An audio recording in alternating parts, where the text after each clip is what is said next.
Police துறை என்பது அரசாங்கம் அல்லது அரசியல்வாதிகளை பாதுகாக்கும் நிறுவனம் அல்லவென குறிப்பிட்ட ஜனாதிபதி மைத்ரிபால சிறிசேன கடந்த காலங்களில் இவ்வாறான நிலையை காணப்பட்டதென குறிப்பிட்டார். இலங்கை போலீசின் 150வது ஆண்டு பூர்த்தியை முன்னிட்டு பம்பலப்பிட்டி போலீஸ் மைதானத்தில் நேற்று மாலை இடம்பெற்ற பிரதான நிகழ்வில் தலைமையேற்று உரையாற்றிய ஜனாதிபதி இவ்வாறு குறிப்பிட்டார்.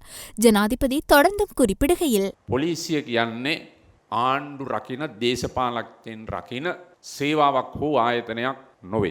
கடந்த காலங்களில் சில அரசியல்வாதிகள் தமது தேவைக்காக போலீசாரை பயன்படுத்திய சந்தர்ப்பங்கள் காணப்பட்டன. சில போலீசார் அரசியல்வாதிகளுடன் நெருங்கி செயற்படுவதற்கு விருப்பம் தெரிவிக்கின்றனர்.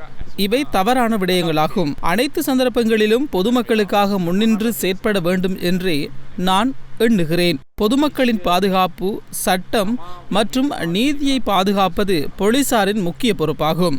சட்டம் மற்றும் மறுசீலமைப்பிற்கு அப்பால் சென்று மனிதநேயமிக்க செயற்பாடாக நான் அதனை கருதுகிறேன். 150 வருட கீர்த்திமிக்க இந்த பயணம் தொடர்பில் அரசாங்கம் மற்றும் இலங்கை பிரஜை என்ற ரீதியில் நாம் மகிழ்ச்சி அடைகின்றோம். வீதியில் 10 அல்லது 12 மணித்தியாலங்கள் நீரின்றி, உணவின்றி, தமக்கான பாதுகாப்பு இன்றி கடமையாற்றும் போலீஸ் சார்ஜன்களுக்கு தனிப்பட்ட ரீதியில் நான் நன்றியை தெரிவித்துக் கொள்கிறேன்.